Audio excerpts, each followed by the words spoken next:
ഞാൻ പറയാൻ പോകുന്ന കാര്യങ്ങളൊന്ന് ശ്രദ്ധിച്ചാട്ട്.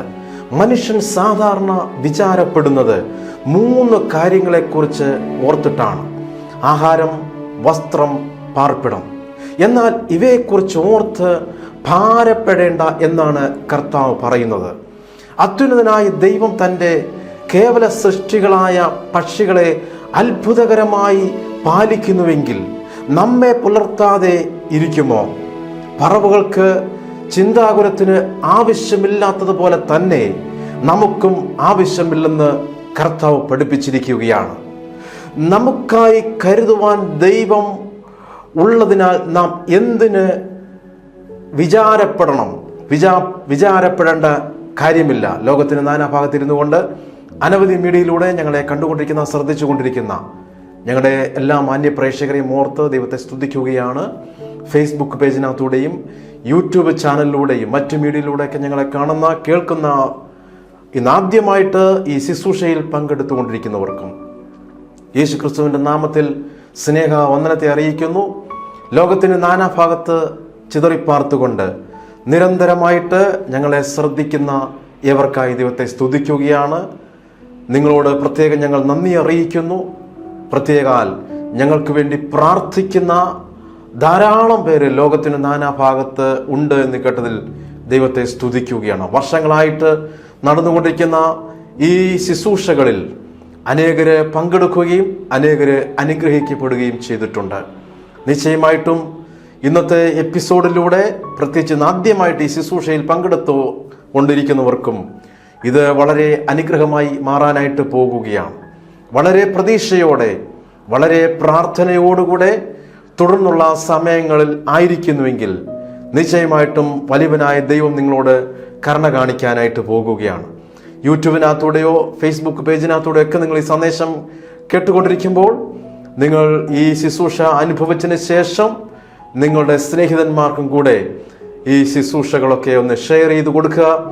അവരും ദൈവത്താൽ അനുഗ്രഹിക്കപ്പെടുമാറാകട്ടെ. തുടർന്ന് കർത്താവിൻ്റെ മാറ്റമില്ലാത്ത വചനത്തെ നമ്മൾ ശ്രവിക്കാൻ പോകുകയാണ്. ഞാൻ നേരത്തെ ഓർപ്പിച്ചതുപോലെ വളരെ പ്രതീക്ഷയോടെ, വളരെ പ്രാർത്ഥനയോടെ ഏവരെയും ഒരിക്കൽ കൂടെ ഈ ശുശ്രൂഷയിലേക്ക് ഞങ്ങൾ ഹാർദമായി സ്വാഗതം ചെയ്യുന്നു. പ്രിയ സഹോദരങ്ങളെ, നിങ്ങളുടെ നടുവിൽ കർത്താവിൻ്റെ മാറ്റമില്ലാത്ത വചനമായി ഓടിയെത്താൻ കഴിഞ്ഞതിൽ ദൈവത്തെ സ്തുതിക്കുകയാണ്. വളരെ പ്രാർത്ഥനയോടുകൂടെ ഈ ശുശ്രൂഷയുടെ ഭാഗമായി മാറേണ്ടതിന് പ്രത്യേകാൽ നിങ്ങളെ ഞാൻ ഓർപ്പിക്കുന്നു. ക്രിസ്തുയേശുവിന്റെ നാമത്തിൽ വന്ദനത്തെയും ഒരിക്കൽ കൂടെ അറിയിക്കുന്നു. ഇന്ന് ഞങ്ങളിൽ ഭരമേൽപ്പിച്ചിരിക്കുന്ന ദൂത് എന്ന് പറയുന്നത്, ടൈറ്റിൽ എന്ന് പറയുന്നത് അതിശ്രേഷ്ഠമായ സ്നേഹത്തെ പറ്റിയാണ്. ഇന്നത്തെ എപ്പിസോഡിലൂടെ കർത്താവിൻ്റെ മാറ്റമില്ലാത്ത വചനത്തിൽ എന്താണ് അതിനെപ്പറ്റി പരാമർശിച്ചിരിക്കുന്നത് എന്നതിനെപ്പറ്റി നമ്മൾ ചിന്തിക്കാൻ പോകുകയാണ്. എന്നോടൊപ്പം നിങ്ങളെല്ലാവരും കടന്നു വന്നാട്ടെ.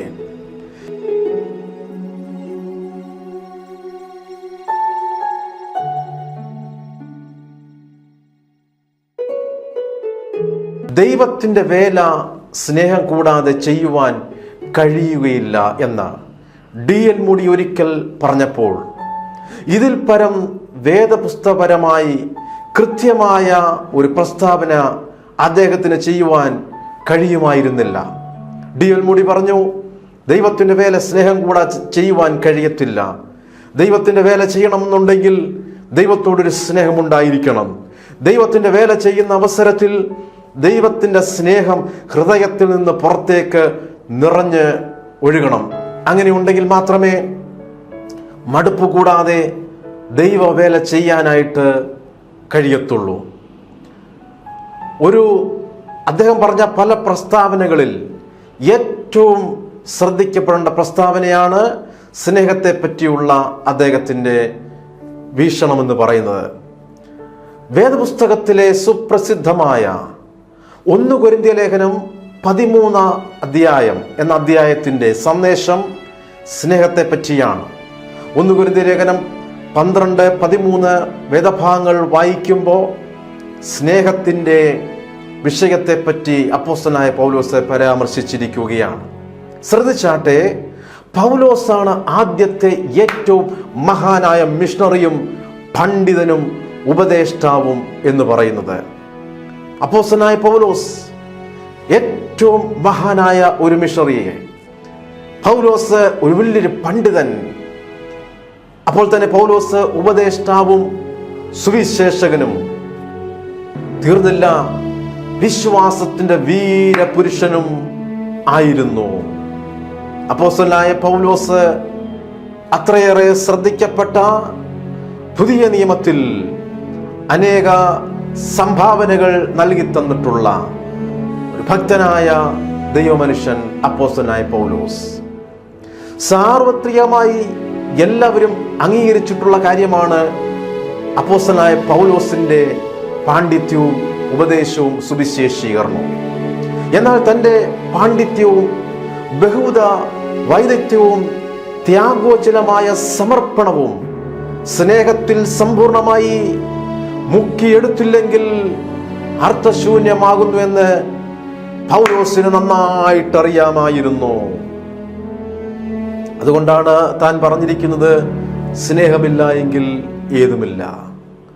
മറ്റൊരു പുതിയ നിയമ എഴുത്തുകാരനും സ്നേഹത്തെക്കുറിച്ച് പൗലോസിനേക്കാൾ കൂടുതൽ പറയുകയോ സ്നേഹത്തിൻ്റെ കൂടുതൽ പ്രായോഗിക നേതൃത്വം നൽകിയോ ചെയ്തിട്ടില്ല എന്നറിയുക. അപ്പോസ്തലനായ പൗലോസ് മാത്രമാണ് സ്നേഹത്തെപ്പറ്റി വളരെ ആഴത്തിൽ അന്നത്തെ സഭകളോട്, ഇന്ന് നാം ആയിരിക്കുന്ന മേഖലയിലൊക്കെ സ്നേഹത്തെപ്പറ്റി വളരെ ശക്തമായിട്ടാണ് അപ്പോസ്തലനായ പൗലോസ് കൊരിന്ത്യ ലേഖനത്തിനകത്ത് എഴുതിയിരിക്കുന്നത്. ഈ പൗലോസിൻ്റെ അത്രയും പ്രായോഗികമായിട്ട് വ്യക്തമായിട്ട് മറ്റൊരു ആളും തന്നെ സ്നേഹത്തെപ്പറ്റി പരാമർശിച്ചിട്ടില്ല. അത്രത്തോളം ആഴത്തിലുള്ളതായിരുന്നു സ്നേഹ എന്ന വിഷയത്തെപ്പറ്റി പൗലോസ് പറഞ്ഞിരിക്കുന്നത്. പൗലോസിൻ്റെ ജീവിതകാലത്തെയും ശുശ്രൂഷയിലൂടെയും എഴുത്തുകളിലൂടെയും ദൈവം തൻ്റെ സഭയ്ക്കും അതിൻ്റെ എല്ലാ നേതാക്കൾക്കും ഉപദേഷ്ടാക്കൾക്കും സ്നേഹത്തോടുകൂടിയുള്ള നേതൃത്വത്തിൻ്റെ മാതൃക പൗലോസ് നൽകിയിരിക്കുകയാണ്. സ്നേഹം ഒഴിച്ചുകൂടാൻ പാടില്ലാത്തത് തന്നെയാണ്. 1 കൊരിന്ത്യ ലേഖനം 13 കൂടുതൽ ശക്തമായും വ്യക്തമായും തിരുവെഴുത്തുകളിൽ മറ്റൊരിടത്തും സ്നേഹത്തെപ്പറ്റി പറഞ്ഞിട്ടില്ലവേയില്ല. ആത്മീയ വരങ്ങളെക്കുറിച്ച് കൊരിന്ത് സഭയിൽ ഉയർന്ന തർക്കങ്ങളെക്കുറിച്ചുള്ള പ്രതികരണമായിട്ടാണ് പൗലോസ് ഈ ഭാഗം പൂരിപ്പിച്ചിരിക്കുന്നത്, അല്ലെങ്കിൽ എഴുതിയിരിക്കുന്നത്. അന്നത്തെ സഭകളിൽ വലിയ തർക്കങ്ങൾ നിലനിന്നപ്പോൾ പൗലോസ് വ്യക്തമായിട്ട് എഴുതേണ്ടി വന്നു, സ്നേഹമാണ് ഏറ്റവും പ്രാധാന്യമർഹിക്കുന്നത്. വിശ്വാസം, പ്രത്യാശ, സ്നേഹം, ഇവ മൂന്നും നിലനിൽക്കുന്നതാണ്. ഇവയിൽ വലുതോ സ്നേഹം തന്നെ. പ്രിയ സഹോദരങ്ങളെ, നിലനിൽക്കുന്നതിൻ്റെ പുറകിൽ വേണം നമ്മൾ യാത്ര ചെയ്യേണ്ടത്. നിലനിൽക്കാത്ത ഒന്നിൻ്റെ പുറകെ പോയിട്ട് കാര്യമില്ല. സ്നേഹമെന്ന് പറയുന്നത് നിലനിൽക്കുന്നതും ഏറ്റവും പ്രാധാന്യമർഹിക്കുന്നതുമാണെന്ന് അപ്പോസ്തലനായ പൗലോസ് എന്നെയും നിങ്ങളെയും നോക്കി പഠിപ്പിക്കുകയാണ്. ആത്മീയ വരങ്ങളെക്കുറിച്ചുള്ള സഭയുടെ തെറ്റായ കാഴ്ചപ്പാടുകളെയും മൊത്തത്തിലുള്ള അതിൻ്റെ സ്വയം നശിപ്പിക്കുന്ന പെരുമാറ്റത്തെയും ശരിപ്പെടുത്തുന്നതിന് കൂടുതൽ ശ്രേഷ്ഠമായ ഒരു വഴി പൗലോസ് കൊരിന്ത്യർക്ക് വാഗ്ദാനം ചെയ്തു. 1 കൊരിന്ത്യ ലേഖനം 12:31 നിങ്ങളൊന്ന് വായിച്ചു നോക്കണം. എല്ലാവരും വ്യാഖ്യാനിക്കുന്നുവോ? ശ്രേഷ്ഠ വരങ്ങളെ വാഞ്ചിപ്പീനെന്ന് ഉപദേശിച്ചിരിക്കുന്നു, പറഞ്ഞിരിക്കുന്നു. ഇനി അതിശ്രേഷ്ഠമായൊരു മാർഗം ഞാൻ നിങ്ങൾക്ക് കാണിച്ചു തരാം, അതാണ് സ്നേഹം. ശ്രേഷ്ഠ വരങ്ങളെ വാഞ്ചിക്കേണ്ടത് ആവശ്യമാണ്. കുറച്ചുകൂടെ 2025 കർത്താവിന് വേണ്ടി പ്രയോജനപ്പെടാൻ ശ്രേഷ്ഠ വരങ്ങൾ ഇന്ന് ഈ ശുശ്രൂഷ അനുഭവിച്ചു കൊണ്ടിരിക്കുന്നവർ ആഗ്രഹിക്കണം.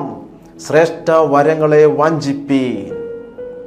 പ്രവചന ശുശ്രൂഷയുണ്ടെങ്കിൽ അത് കുറച്ചുകൂടെ അത് നന്നായിട്ട് വരാൻ വേണ്ടി ആഗ്രഹിക്കണം. രോഗസൗഖ്യത്തെക്കുറിച്ചൊരു ശുശ്രൂഷയുണ്ടെങ്കിൽ അത് കുറച്ചുകൂടെ മെച്ചപ്പെട്ട നിലയിൽ 2025 ചെയ്യാനായിട്ട് ആഗ്രഹിക്കണം. ശ്രേഷ്ഠ വരങ്ങളെ വാഞ്ചിപ്പീനെന്ന് പൗലോസ് സഭയോട് നോക്കി പഠിപ്പിക്കുമ്പോൾ അതിനേക്കാൾ മറ്റൊരു മാർഗം, അതിശ്രേഷ്ഠമായ മാർഗം ഞാൻ നിങ്ങൾക്ക് കാണിച്ചു തരാം എന്ന് പറയുന്നത് സ്നേഹത്തെ പറ്റിയായിരുന്നു. ശ്രദ്ധിച്ചാട്ടെ, ആത്മീയ വരങ്ങളെക്കാളും സുപ്രധാനമായ ചില കാര്യങ്ങൾ ഉണ്ടെന്ന് അവർ അറിയണമെന്ന് താൻ ആഗ്രഹിച്ചു. ഏറ്റവും കൂടിയ വരങ്ങളെയും പ്രകടനങ്ങളെയും രൂപാന്തരപ്പെടുത്തുന്ന ഒന്ന്, അതില്ലെങ്കിൽ ഈ വരങ്ങളെല്ലാം വിലയില്ലാത്തതാണെന്ന് കാണിക്കുന്ന ഒന്ന്, ആ ഒന്നാണ് സ്നേഹമെന്ന് പറയുന്നത്. സഹോദരങ്ങളെ, സ്നേഹത്തിൻ്റെ കുറവ് നിമിത്തമായിട്ട് നമ്മുടെ സമൂഹത്തിൽ സംഭവിച്ചു കൊണ്ടിരിക്കുന്ന വലിയ ശോഷണങ്ങൾ നിങ്ങൾ നന്നായിട്ട് മനസ്സിലാക്കിയിട്ടുള്ളവരാണെന്ന് ഞാൻ കരുതട്ടെ. ഏറ്റവും കൂടിയ വരങ്ങളെക്കാളും പ്രകടനമായിട്ട് എന്തെല്ലാം കാര്യങ്ങൾ ചെയ്താലും സ്നേഹം ഇല്ല എങ്കിൽ ഏതുമില്ല എന്ന ആ അതിശ്രേഷ്ഠമായ മാർഗം നമുക്ക് കാണിച്ചു തന്നത് അപ്പോസ്തലനായ പൗലോസാണ്. ശ്രദ്ധിച്ചാട്ടെ, പൗലോസ് പറയുന്ന സ്നേഹം പ്രാഥമികമായി സഹവിശ്വാസികളോടുള്ള സ്നേഹമാണ്. താൻ അവരെ സ്നേഹിച്ചതുപോലെ പരസ്പരം സ്നേഹിക്കണം. കർത്താവ് പറയുന്നു, ഇനിയും യേശു കർത്താവ് പറഞ്ഞിരിക്കുന്ന സ്നേഹത്തെ പറ്റി നിങ്ങൾ ഒന്ന് എടുത്ത് വായിക്കണം. യോഹന്നാൻ 13:34-35 ഭാഗങ്ങൾ. നിങ്ങൾ തമ്മിൽ സ്നേഹിക്കണമെന്ന് പുതിയൊരു കൽപ്പന ഞാൻ നിങ്ങൾക്ക് തരുന്നു. ഞാൻ നിങ്ങളെ സ്നേഹിച്ചതുപോലെ നിങ്ങളും തമ്മിൽ സ്നേഹിക്കണമെന്ന് തന്നെ. 35-ാമത്തെ വാക്യം ശ്രദ്ധിച്ച്, നിങ്ങൾക്ക് തമ്മിൽ സ്നേഹമുണ്ടെങ്കിൽ നിങ്ങൾ എൻ്റെ ശിഷ്യന്മാർ എന്ന് എല്ലാവരും അറിയും. അപ്പോൾ കർത്താവിൻ്റെ ശിഷ്യരായിട്ട് മാറുന്നത് എങ്ങനെയാണ്? തമ്മിൽ സ്നേഹം പ്രദർശിപ്പിക്കുമ്പോൾ, സ്നേഹത്തിൽ മുൻപോട്ട് യാത്ര ചെയ്യുമ്പോൾ, തമ്മിൽ സ്നേഹമുണ്ടെങ്കിൽ നിങ്ങൾ എൻ്റെ ശിഷ്യന്മാർ എന്ന് എല്ലാവരും അറിയും, ലോകമറിയും.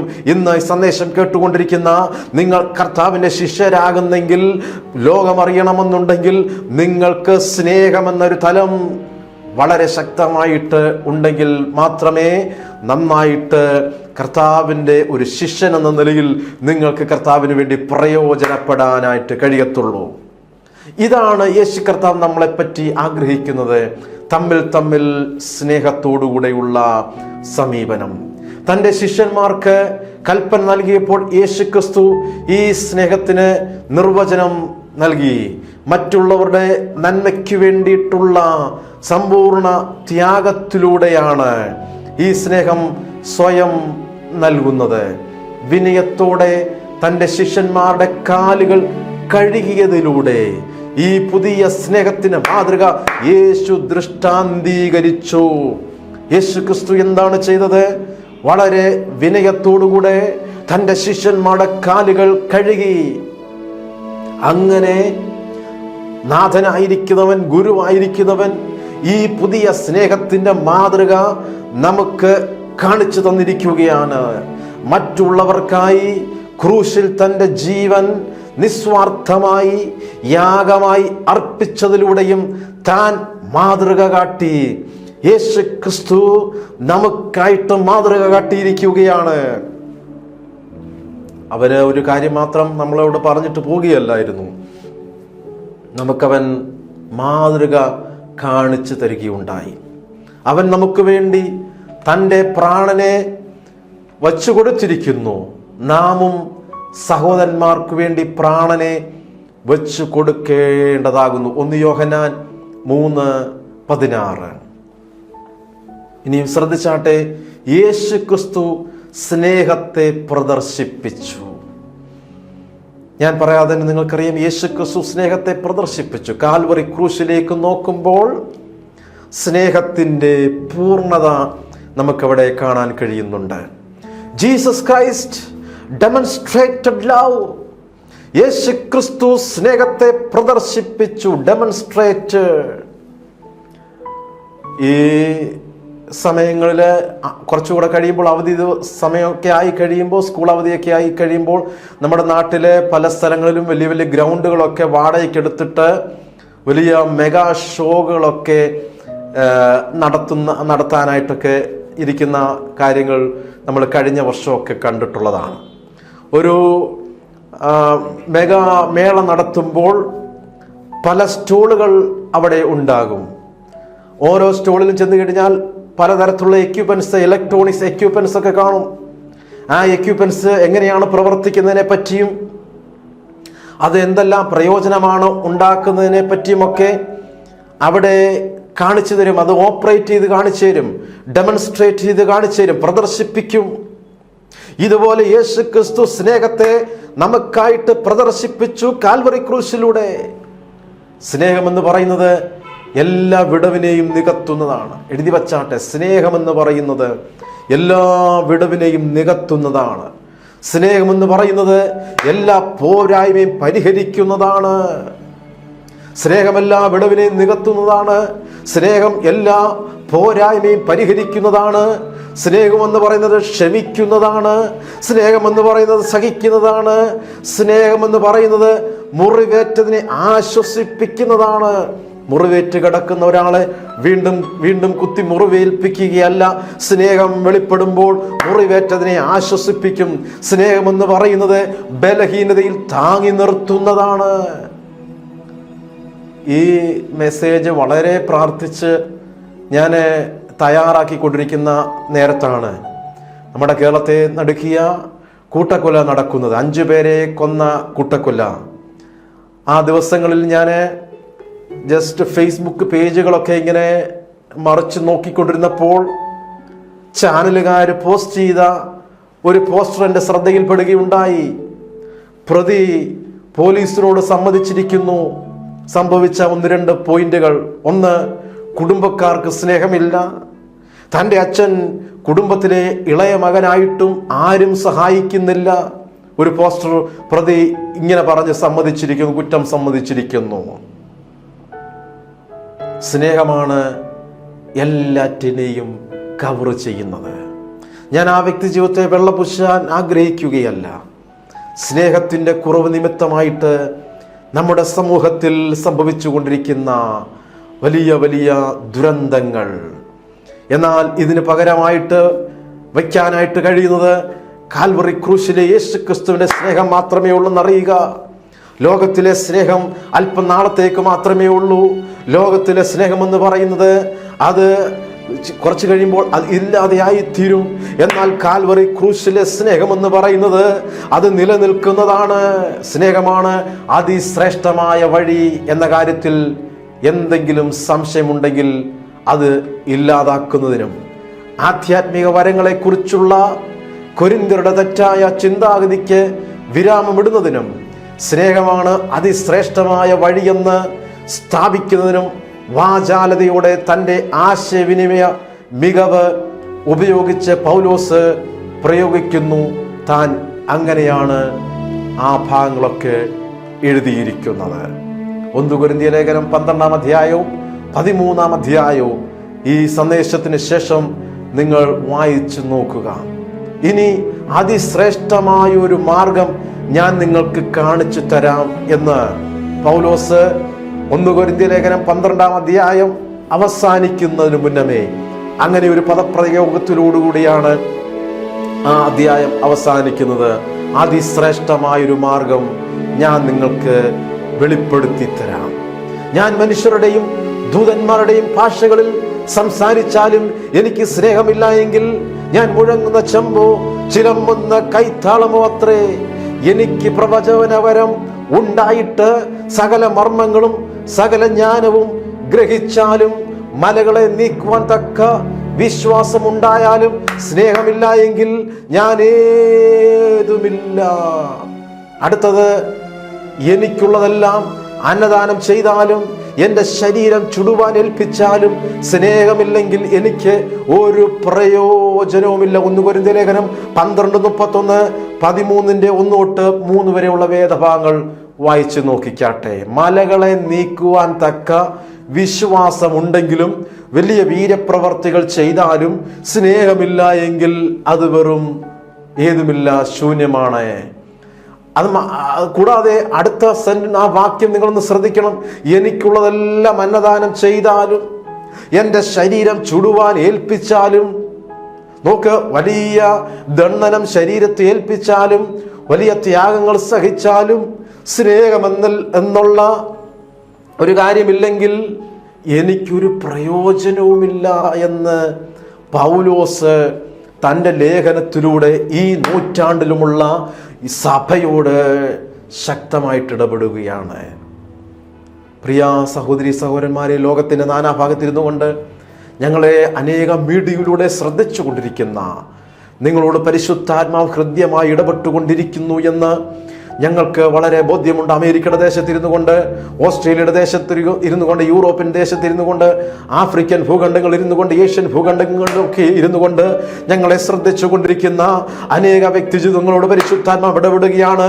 ഈ ദിവസങ്ങളിൽ യേശുക്രിസ്തു കാണിച്ചു തന്ന ആ സ്നേഹം, ആ ക്രൂശിലേക്കൊന്ന് നോക്കിക്കേ. ആ ക്രൂശിൽ നിങ്ങൾക്ക് സ്നേഹത്തിന്റെ പൂർത്തീകരണം കാണാൻ കഴിയും. എപ്പോഴാണ് ഇതെല്ലാം സംഭവിച്ചത്? ക്രൂശിന്റെ ശത്രുക്കളായിരുന്ന സമയത്താണ് ഇതെല്ലാം യേശുക്രിസ്തു എനിക്കും നിങ്ങൾക്ക് വേണ്ടി ചെയ്തു തന്നത്. ശ്രദ്ധിച്ചാട്ടെ, സ്നേഹമില്ലെങ്കിൽ സ്വർഗീയ ഭാഷ പോലും സ്വൈര്യം കെടുത്തുന്നതായിരിക്കും. സ്വർഗീയ ഭാഷ പോലും നോക്കിക്കേ, അത്രയും വലിയ തലം പോലും സ്നേഹം എന്ന ഒരു ഘടകമില്ലെങ്കിൽ സ്വർഗീയ ഭാഷകൾ പോലും സ്വൈര്യം കെടുത്തുന്നതായിരിക്കും. അപ്പോൾ എല്ലാറ്റിലും മുൻപിൽ നിൽക്കേണ്ടത് സ്നേഹം ആയിരിക്കണം. ആ സ്നേഹം വളരെ കൃത്യമായിട്ട് അല്ലെങ്കിൽ വളരെ പെർഫെക്ഷനോടുകൂടെ നമ്മളിൽ അത് വെളിപ്പെടുമ്പോഴാണ് ദൈവത്തിൻ്റെ പ്രവർത്തികൾ സംഭവിക്കുന്നത്. സ്നേഹത്തിൻ്റെ പൂർത്തീകരണമാണ് യേശുക്രിസ്തു കാൽവറിയിൽ നമുക്ക് വേണ്ടി ചെയ്തത് എന്നറിയുക. നാം ശത്രുക്കളായിരുന്നപ്പോൾ, നാം യാതൊരു തരത്തിലും അടുത്തു വരാതെ ഇരുന്നപ്പോൾ, ദൂരസ്ഥരായിരുന്നപ്പോൾ നമ്മൾക്ക് വേണ്ടിയിട്ട് ക്രൂശിൽ തൻ്റെ സ്നേഹത്തെ മാനിഫെസ്റ്റ് ചെയ്തു, ഡെമോൺസ്ട്രേറ്റ് ചെയ്തു, വെളിപ്പെടുത്തി തന്നു. പ്രിയ സഹോദരി സഹോദരന്മാരെ, യേശുക്രിസ്തുവിൽ നിങ്ങളായിത്തീരുമ്പോൾ നിങ്ങളുടെ ജീവിതത്തിൽ സംഭവിച്ചിരിക്കുന്ന കുറവിനെ നികത്താൻ കഴിയുമെന്ന് എനിക്ക് ഈ എപ്പിസോഡിലൂടെ പറയാനായിട്ട് കഴിയും. അനേകരാണ് ഈ ദിവസങ്ങളിൽ കേരളത്തിലും മറ്റു പല ഭാഗങ്ങളിലും ആത്മഹത്യ ചെയ്തുകൊണ്ടേയിരിക്കുക. കുടുംബമായിട്ട് ആത്മഹത്യ ചെയ്യുന്നു. ഇതിൻ്റെ എല്ലാം പിന്നിൽ വ്യാപരിക്കുന്ന പൈശാചിക മണ്ഡലങ്ങൾ ഉണ്ടെങ്കിലും സ്നേഹത്തിൻ്റെ കുറവുകളാണ് ഇതിനെ ഒക്കെ ആ നിലയിലാക്കി തീർക്കുന്നതെന്ന് പറയാതെ നിർവാഹമില്ല. കൊരിന്ത്യ ലേഖനത്തിൽ പൗലോസ് അപ്പോസ്തലൻ വളരെ ശക്തമായിട്ട് സഭയോട് അറിയിച്ചിരിക്കുന്നു, സ്നേഹമാണ് ഏറ്റവും പ്രാധാന്യം അർഹിക്കുന്നത് എന്ന് പറയുന്നത്. 2 രാജ്യങ്ങൾ തമ്മിൽ യുദ്ധത്തിൽ ഏർപ്പെടുമ്പോൾ അല്ലെങ്കിൽ കടിച്ചു കീറുന്ന അനുഭവത്തിലേക്ക് വരുമ്പോൾ നശീകരണ ചിന്താഗതികൾ ഉണ്ടാകുന്നത് ഇതെല്ലാം ഇതും നിമിത്തമായിട്ട് നികത്താനായിട്ട് പറ്റും, വിടവുകൾ നികത്താനായിട്ട് പറ്റും. ഇന്ന് ചില പ്രിയ ഭവനക്കാരോട് പരിശുദ്ധാത്മാവ് ഇടപെടുകയാണ്. സ്നേഹമില്ലാതെ കിടക്കുന്ന ആ വിടവിനെ പരിശുദ്ധാത്മാവ് നികത്തിയിട്ട് നിന്റെ വിഷയത്തിന് അവിടുന്ന് ഒരു പരിഹാരമായിട്ട് വെളിപ്പെടാനായിട്ട് പോകുകയാണ്. ക്രൂശിൽ കാണിച്ചു തന്ന ആ സ്നേഹത്തിൻ്റെ കൂടുതൽ കൊണ്ടല്ലേ കോടാനുകോടി വ്യക്തി ജീവിതങ്ങൾ ഇന്നും യേശുക്രിസ്തുവിൻ്റെ ശിഷ്യന്മാരായിട്ട് തുടരാനായിട്ട് കാരണം.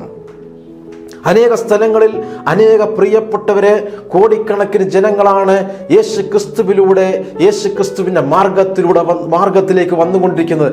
എന്താണ്? അവൻ ക്രൂശിൽ കാണിച്ച സ്നേഹത്തിൻ്റെ കൂടുതൽ നിമിത്തമായിട്ട്. ഇതിലേക്ക് വരാൻ വേണ്ടി മനുഷ്യൻ വളരെയേറെ വെമ്പൽ കൊള്ളുകയാണ്. ഇനി നിങ്ങൾക്ക് വേണ്ടി പ്രാർത്ഥിക്കാനായിട്ട് പോവുകയാണ്. പ്രാർത്ഥിക്കുന്നതിനുമേ ചില അനുഭവ സാക്ഷ്യങ്ങൾ കേൾക്കും.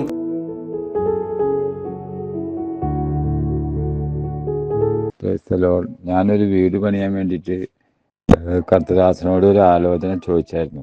അപ്പോൾ എനിക്ക് ഒരു സ്ഥലത്ത് വീട് പണിയണോ പണിയണ്ടയോ എന്ന് രണ്ട് ആശങ്കയിൽ നിൽക്കുകയായിരുന്നു. പരിപൂർണമായിട്ട് ഞങ്ങൾക്ക് അത് പണിയാനായിട്ട് ഒരു പ്ലാനിലല്ലായിരുന്നു. അപ്പോൾ ദേവദാസൻ പറഞ്ഞു, ആ സ്പോട്ടിൽ തന്നെ നിങ്ങൾ അത് ഉണ്ടാക്കിക്കുമെന്ന് പറഞ്ഞു. അത് കർത്താവ് നിങ്ങൾക്ക് വേണ്ടി തന്നിരിക്കുന്ന പ്ലോട്ടാന്ന് പറഞ്ഞു. അങ്ങനെ ഞങ്ങൾ ആ വീടിൻ്റെ പണി സ്റ്റാർട്ട് ചെയ്തു. ആ പണിക്ക് എങ്ങും ഒരു തടസ്സം ഉണ്ടായില്ല. ഭംഗിയായിട്ട് ആ വീടിൻ്റെ പണി പൂർത്തിയാക്കി. ഞങ്ങൾ ഈ ആഴ്ച 15-ാം തീയതി താമസിക്കാനുള്ള കാര്യങ്ങളൊക്കെ ഓക്കെ ആയിക്കൊണ്ടിരിക്കുകയാണ്. അങ്ങനെ കർത്താവ് ചെയ്ത ഈ വലിയ അത്ഭുതത്തോട് നന്ദി പറയുന്നു. പ്രാർത്ഥിച്ച ബിജോൺ മാത്യു ബ്രദറിന് പ്രത്യേകിച്ച് നന്ദി പറയുന്നു.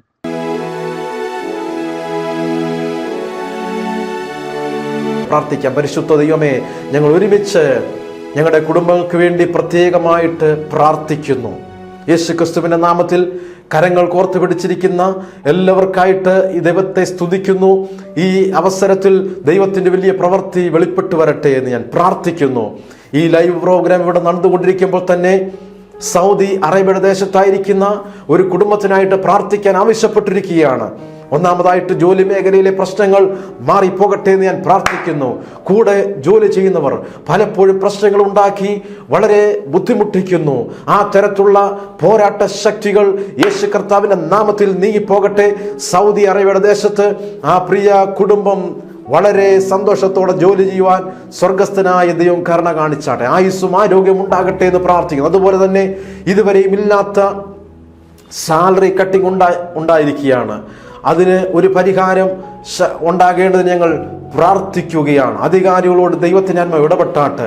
നാട്ടിലായിരിക്കുന്ന കുടുംബത്തെ ഈ അവസരത്തിൽ നിങ്ങൾ ഓർത്ത് പ്രാർത്ഥിക്കുകയാണ്. കുഞ്ഞുങ്ങൾക്കായിട്ട് ഞങ്ങൾ പ്രാർത്ഥിക്കുന്നു. പ്രിയ സിസ്റ്ററുടെ ഹസ്ബൻഡിനായി ഞാൻ പ്രാർത്ഥിക്കുകയാണ്. പേരൻസിന് വേണ്ടി പ്രാർത്ഥിക്കുന്നു. എല്ലാ പ്രതികൂലങ്ങളും പോരാട്ടങ്ങളും മാറിപ്പോകട്ടെ. അതുപോലെ തന്നെ അയർലൻഡിൽ ആയിരിക്കുന്ന ഹന്ന സിസ്റ്റർക്കായിട്ട് ഞാൻ ഈ അവസരത്തിൽ പ്രാർത്ഥിക്കുകയാണ്. ഓസ്ട്രേലിയയുടെ ദേശത്തേക്ക് പോകാനായിട്ട് വഴികൾ തുറന്നു വരട്ടെ. ബ്രദർ സോനുവിനായിട്ട് ഞാൻ പ്രാർത്ഥിക്കുന്നു. കുടുംബമായിട്ട് ഒരുമിച്ച് പാർപ്പാനും തനിക്ക് അയർലൻഡിലേക്ക് പോകാനുള്ള വാതിൽ തുറന്നു വരേണ്ടതിനായി ഈ അവസരത്തിൽ പ്രാർത്ഥിക്കുകയാണ്. സാമ്പത്തിക മേഖലയ്ക്ക് ഒരു മാറ്റമുണ്ടാകട്ടെ. അതുപോലെ തന്നെ മെനഞ്ചൈറ്റിസ് നിമിത്തമായിട്ട് വളരെ കഷ്ടപ്പെടുന്നവർ, വെന്റിലേറ്ററിലായിരിക്കുന്നവർ, അവരുടെ സ്നേഹിതന്മാര്, ബന്ധുമിത്രാദികൾ ഈ സന്ദേശം കേട്ടുകൊണ്ടിരിക്കുകയാണ്. യേശു ക്രിസ്തുവിന്റെ നാമത്തിൽ അടിപ്പിണരാൽ ഇപ്പോൾ ഒരു സൗഖ്യം വ്യാപരിക്കട്ടെ എന്ന് ഞാൻ പ്രാർത്ഥിക്കുകയാണ്. പിതാവിൻ്റെയും പുത്രൻ്റെയും പരിശുദ്ധാത്മന്റെ നാമത്തിൽ ലോകരാജ്യങ്ങളിൽ ചിതറിപ്പാർക്കുന്ന ഞങ്ങളുടെ എല്ലാ കുടുംബങ്ങളെയും ഇന്ന് ഈ ശുശ്രൂഷയിൽ പങ്കെടുത്തുകൊണ്ടിരിക്കുന്ന എല്ലാ പ്രിയപ്പെട്ടവരും ഞാൻ ബ്ലസ് ചെയ്ത് പ്രാർത്ഥിക്കുന്നു. യേശു കർത്താവിൻ്റെ അൻപുള്ള നാമത്തിൽ തന്നെ ആമേൻ. സഹോദരങ്ങൾ, ഇന്നത്തെ എപ്പിസോഡ് നിങ്ങൾക്ക് വളരെ വളരെ അനുഗ്രഹമായി തീർന്നു എന്ന് വിശ്വസിക്കട്ടെ. അപ്പോൾ അടുത്ത ആഴ്ച ഇതേ സമയം ഇതേ ചാനലിൽ വീണ്ടും കണ്ടുമുട്ടാം. God bless you.